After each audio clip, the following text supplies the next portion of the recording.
Okay, we're going to cover some things that happen to people. Fruit. I reckon don't eat fruit until you get in shape, and then add it back into your diet if you want to later on. Here's why. One apple has about the same amount of carbs as a slice of bread. As far as weight loss goes, let's do the numbers. Say you ate 10 grams of bread. Blood sugar would rise, and insulin might store 10% of that as fat. Insulin is also required to feed muscle cells. So once the muscle cells are fed, they release a hormone that tells the brain, it's okay, we're fed, switch off hunger. So when you eat 10 grams of sucrose, or starch, or lactose, 1 gram gets stored as fat, and hunger gets switched off. The sugar in fruit is fructose. When fructose gets into the system, 40% of it is converted into fat by the liver. So 10 grams of fructose make 4 grams of fat. To top it all off, fruit doesn't make you release as much insulin, so the muscle cells don't get fed, and therefore the brain doesn't get the message to switch off hunger. So you eat fruit and you're still hungry. So you eat more fruit and you're still hungry. And every time you eat it, you're getting fatter. I witnessed a girl gain 4 kilos in 3 weeks. She decided she was going to lose weight by eating healthy. All she ate for 3 weeks was a bunch of grapes. 1 bunch for breakfast and 1 bunch for dinner. That was it. Nothing but grapes. According to the calories in versus calories out idea, she should have lost weight. She was eating less than 900 calories a day, but she put on 4 kilos. Fruit makes you fat. Think about it. Look at the evolution board here. Fruit is seasonal. Even if you were lucky enough to be in an area that had edible fruit, you'd still have only got it for a few months of the year. It wasn't getting shipped in from another country and stored for you so that you could get it. So you could get 2 or 3 serves of it every day for the whole year. Taking a day off. Everyone tends to have some special food that they're addicted to. I usually pick up on what the food is when I'm doing someone's nutrition plan. They usually say something like, I just love chocolate, or how will I survive without my roast spuds, or something like that. I find that it's a good idea to make sure you plan to get your particular special food once a week. If you know that you are allowed to eat it, you won't stress about it. It's not a day off, but it is a meal off, where you get to eat whatever you think you emotionally need. If it happens to be more than one thing, then make sure you do it, all in one go. Don't spread it out all over the week. What I mean is, if you think you are craving roast spuds and you would really like a wine or 2, then give yourself a break. Go open a bottle, cook yourself a roast, and have an ice cream for dessert too if you want. Just make sure you do it all in one go. You need to check your results. Every member seems to have a different name for the 2 weekly result checks we do here. Names range from weigh-in, because we use the scales, to pinchy test, because we use skinfold calipers, or measure up, because we take measurements.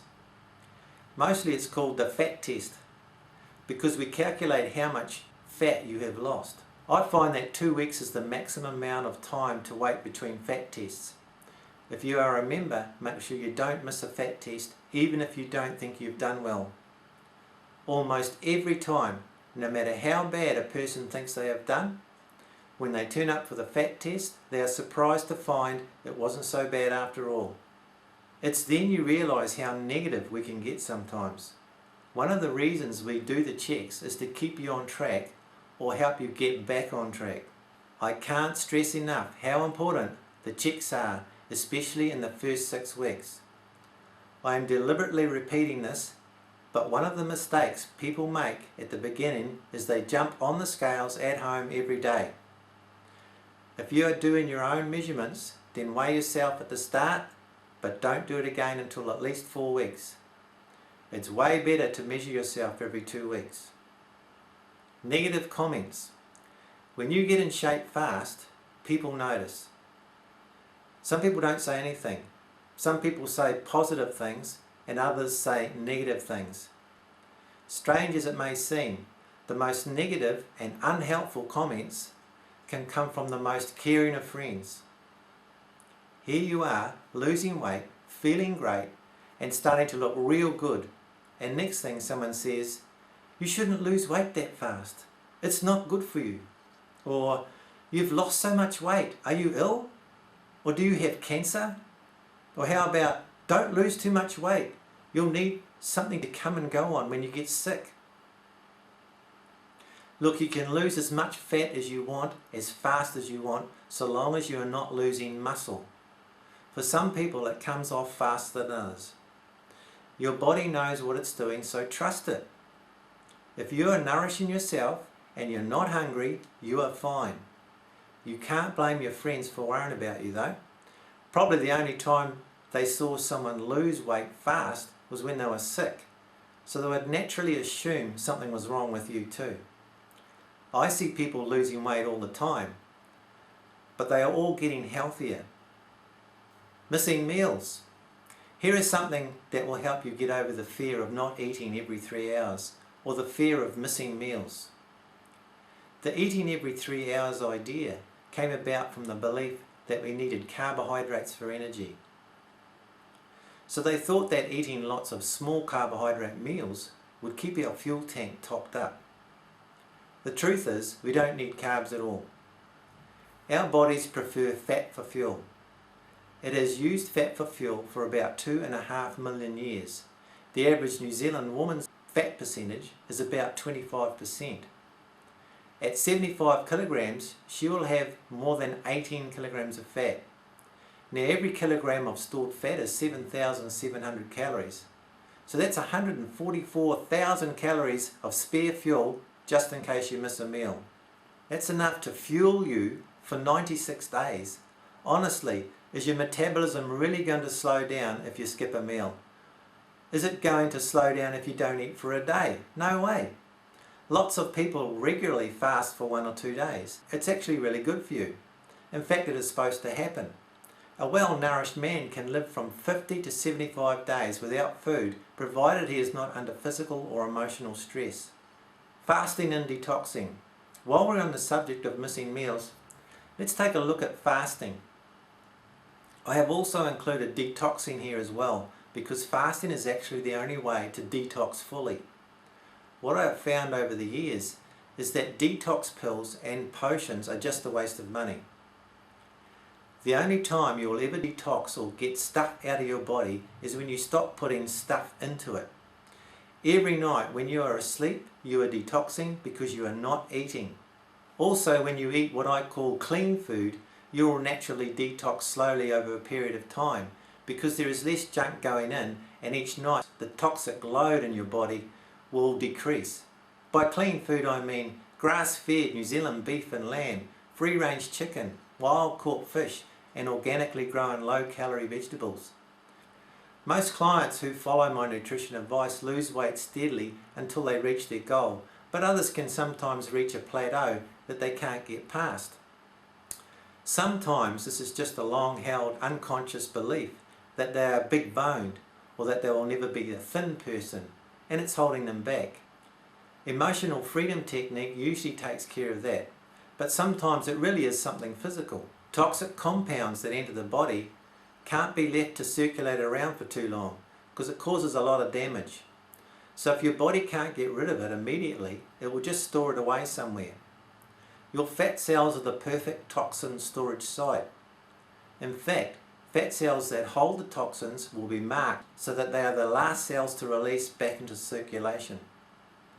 It's possible that these people who plateau have a lot of toxins stored in their fat cells, and the body just doesn't want to release them into the system.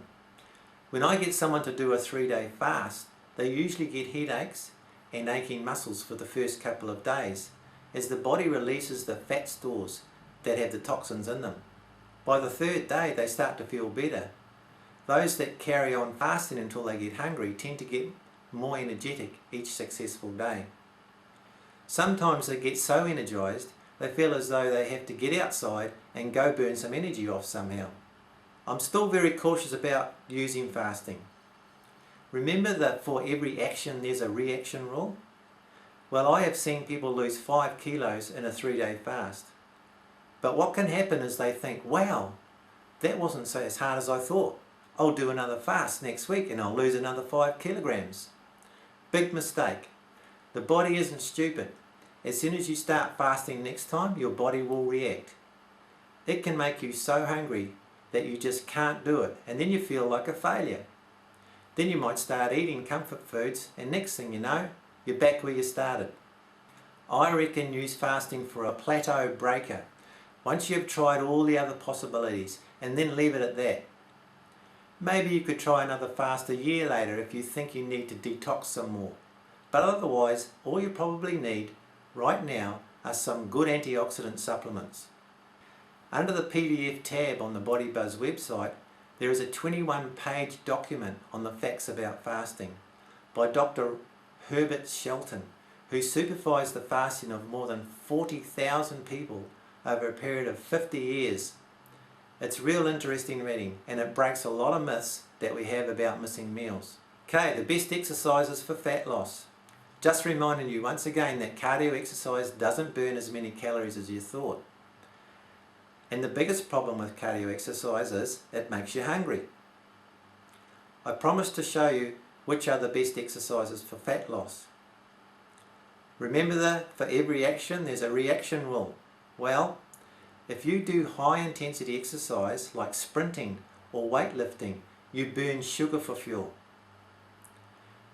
And if you do low intensity exercise like walking or jogging, you burn body fat for fuel. They're called walking and jogging cardio exercise because your heart beats faster when you do it, so they assumed it would be good for your heart. It would appear that if this low intensity cardio exercise burns mostly fat, then doing lots of it will get us leaner. Unfortunately, that's not what actually happens. When I do a fat test and notice someone has lost muscle and gained fat, I usually find out they've been eating carbs or doing cardio exercise. What happens is, when they exercise, they burn extra body fat, and the reaction to burning extra body fat is to replace it. And if you keep doing more and more cardio, the body will start adding extra fat cells, so you can do even more cardio. The reaction is you get fitter and fitter and fatter and fatter unless you can control what you eat. And of course it's harder to control what you eat when you get unusually hungry. As it turns out, the typical cardio exercise isn't even good for your heart. Here's why. Your heart muscle is just that, a muscle. If you don't use it, you lose it. Cardio exercise does not get your heart rate high enough. If you were to train your bicep muscle, you might do 1 or 2 sets of arm curls using a heavy weight. This almost maximum stress keeps your biceps strong. You wouldn't get a really lightweight and do it for an hour. Same goes for your heart. Find an exercise you can do that gets your heart rate up high within 30 seconds. Increasing or maintaining the capacity of your heart is how you keep your heart strong. As it turns out, the exercises that make you stronger, like sprinting and weightlifting and vibration training, are the best for fat loss as well. The reaction to burning sugar is to replace it. If you eat carbs, your body will use what you just ate to refuel your muscles. If you don't eat carbs, your body will have to make sugar out of your stored body fat. So if you want real fitness, a strong heart and a leaner body, make sure you do exercises that strengthen you. By the way, vibration training uses strength muscles. That's why you get stronger and leaner at BodyBuzz. Snacking. I quite often hear people say that if they feel a little peckish, they will have a snack. What is snacking? Next time you grab something to snack on, I want you to ask yourself, am I peckish really? Or am I bored? Or am I just filling in time? Or am I eating instead of doing a chore that I don't like doing? Or am I eating because I feel a bit down? Or am I eating because I feel tired? Do you get the picture? Remember this rule. I am not going to eat until I get hungry, and then I know what I'm going to eat. Well, that means no snacking. If you are hungry, then forget the snacks. Go eat a meal and nourish yourself. If you are bored, go find something to do. Snacking won't get rid of the job you've been putting off. Snacking won't make you happy. Snacking won't make up for lost sleep. Unfortunately, we've conned ourselves into thinking that snacking and eating are the only pleasures in life we can depend on. This isn't true. Think about it. EFT. While we're on the subject of the mind, let me tell you about EFT. EFT is short for Emotional Freedom Technique. It's a quick and simple way to get rid of food cravings. If you want to find out more about it, there is a video on my website called EFT for Chocolate Cravings, where I teach a group of businesswomen how to do it. Can eating fat make you fat? While it's difficult to get fatter when you eat fat, it is possible that a high-fat diet can slow down the loss of stored fat. As I've explained before, the fat you eat is easy to absorb. Fat is what your body burns for energy. If it's not used for fuel, it is returned to the fat cell. By cutting back on carbs, eventually your weight will get down to a certain level, and then it might stop coming off. At that point, if you want to lose more weight, you would need to cut down on the size of your meals. Smaller meals automatically decrease the amount of fat in your diet. Less fat provided by your diet means you would have to use more stored fat for fuel instead, and you would start losing weight again. Do artificial sweeteners work? At first glance, it seems logical that if you use an artificial sweetener instead of sugar, you would lose weight. Unfortunately, studies show that this is not true, and here is why. Whether you eat carbs, protein or fat, there is always going to be some insulin released. There has to be, otherwise your cells could not be fed. The problem with eating carbs is that there is too much insulin released, which turns the extra calories into body fat. High blood sugar is not the only way to get insulin release. Anything that tastes sweet, whether it's high carb or no carb, will promote insulin response. Your ancient brain still thinks that if it's sweet, then it's got lots of sugar. And the sweeter it is, the more sugar it's got. Insulin will be released in preparation for all the extra sugar that it thinks is coming. Insulin stores fat. You don't get fatter when eating artificial sugar, but it will stop you burning body fat and you won't get leaner. I first discovered this when a client who was doing really well with good weight loss results every week suddenly stopped losing fat. I asked her if her diet had changed or maybe she had added some cardio exercise, but she was adamant that nothing had changed. Later that day she called in to see me. She said that the only change she could think of was that she had started drinking Diet Coke again. But it couldn't be that because it was 0 calories. I said, well, let's just test that theory. Don't drink Diet Coke for 2 weeks and see if there is a change. 2 weeks later, she was 2 kilograms lighter. Just that same week, another client had eliminated Diet Coke from his menu and he got the same result. Another problem with artificial sweeteners is they are not good for you. That same girl who I told you about was going to see her doctor about headaches, and she was also going to the optometrist about her vision.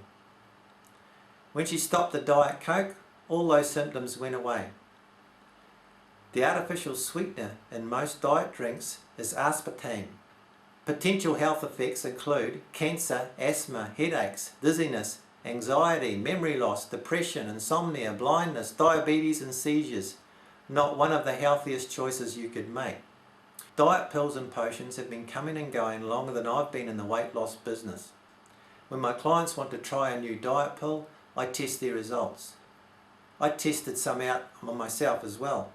What I've found is a lot of them actually work for a short time. None of them work for very long because your body adapts and adjusts itself back into balance again. The latest one I tested was the green coffee extract. I like the sound of it because it supports stable blood sugar levels. Sure enough, it worked in the first week. I found there was a real lack of desire to eat. I felt satisfied after a small meal. There was a 2 centimetre loss in my waist measurement. I tried it for another week and there was no change. My body had adapted to the pill already. Same thing happened with my clients. I know what you're thinking. Why not take the pill once every couple of months or so, and so the body doesn't get used to it? But I've already tried that with supplements. What happens is your body remembers the pill you took and it adjusts quicker each time you introduce it. After 2 or 3 goes, it has no effect at all. Coffee. Coffee has caffeine in it. Caffeine is supposed to lift your metabolism and help you burn fat. Someone had this great idea. They thought, well, if you are burning body fat all night, then you're still burning fat in the morning, so why not get up and go for a walk and increase the fat burning?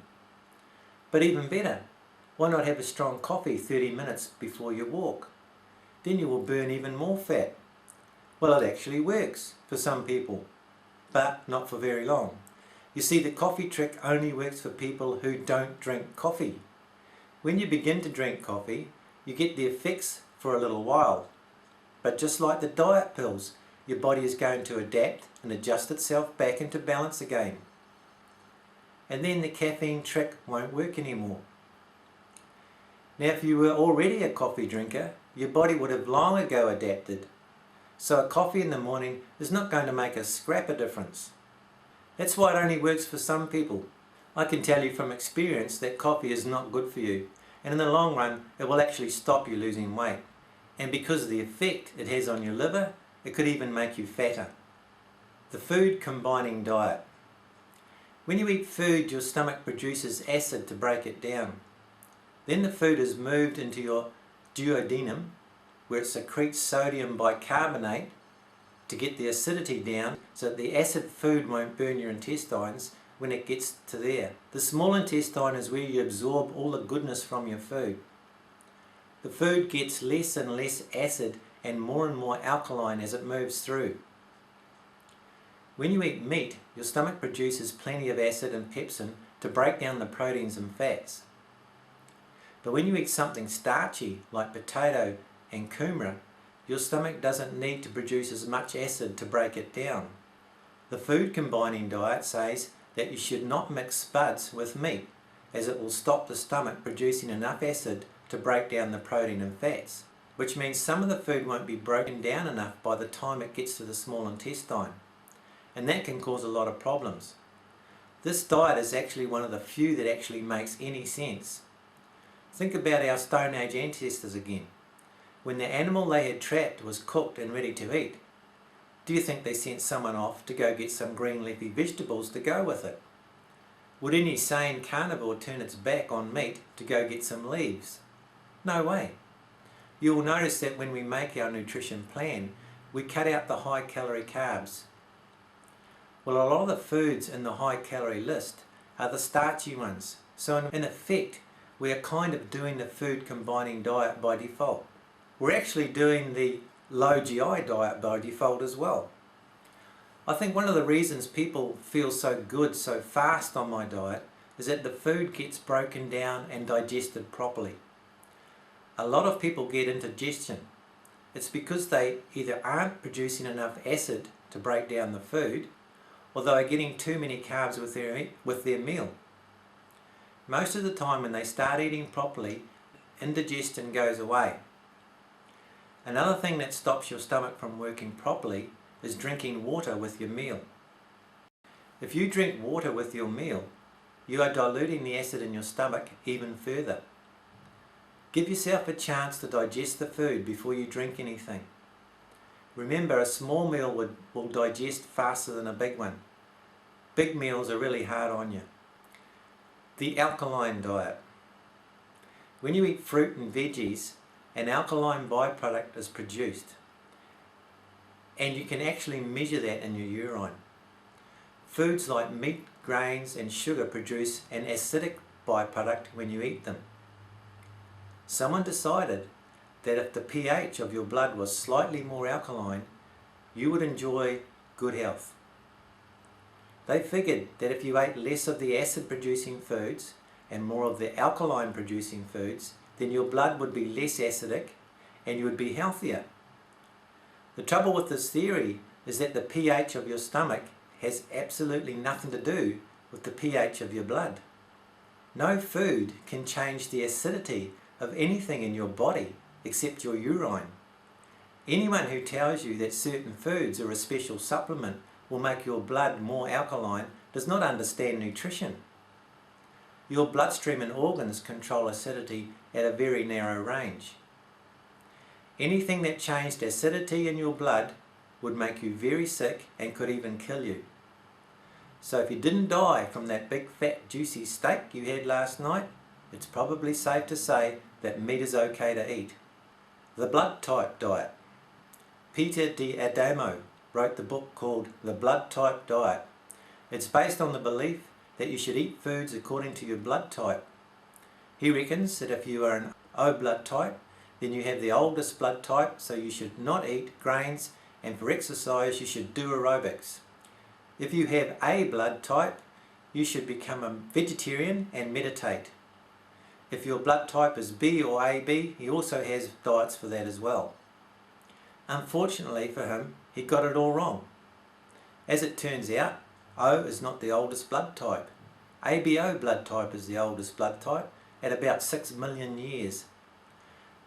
The B split off about 3.5 million years ago, and the O split off from the A about 2.5 million years ago.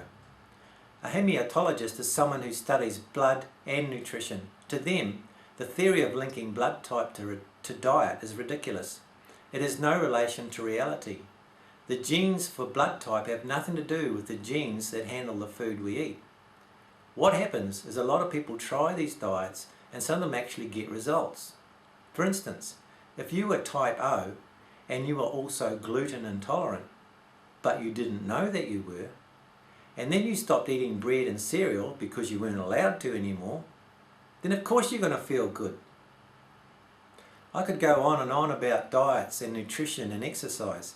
I mean, the script I wrote for this video series alone is 40 pages, and it only covers the basics. In the end, what will stop you from getting into shape is not the food or the exercise. It's what you believe and hear. You might consciously want to lose weight, and now you can clearly see what you have to do. But it's your unconscious mind that will trip you up.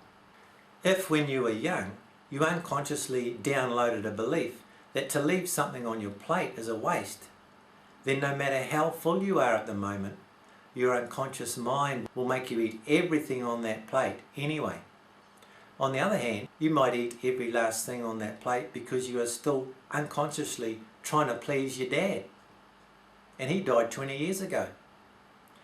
Do you notice that it's when you're not busy that you find yourself looking in the fridge or the pantry?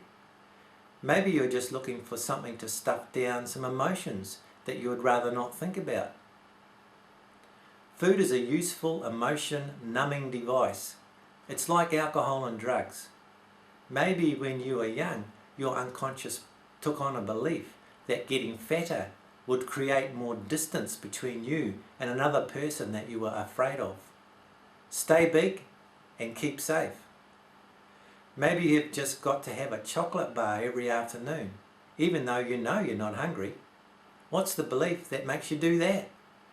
Everyone creates unconscious beliefs. The trouble is, some of the beliefs that worked great for us when we were young are now working against us. You see, unconscious mind can handle 134 bits of information a second, but your unconscious mind processes 4 million pieces of information per second. What I'm trying to say here is, no matter how hard you consciously try, eventually in the end, your unconscious will win unless you let go of the beliefs that aren't working for you anymore. One of the best things you can do is book an EFT session with me. I can help you uncover those beliefs and show you how to let them go. My mission is to educate and inspire you. I don't want food to rule your life anymore. Hopefully this video series has helped you put the power of choice back into your own hands. Getting in shape and being healthy are the same thing. So with that in mind, keep in touch with me and look for upcoming videos on how to keep a healthy heart and how to avoid cancer. Thanks for watching.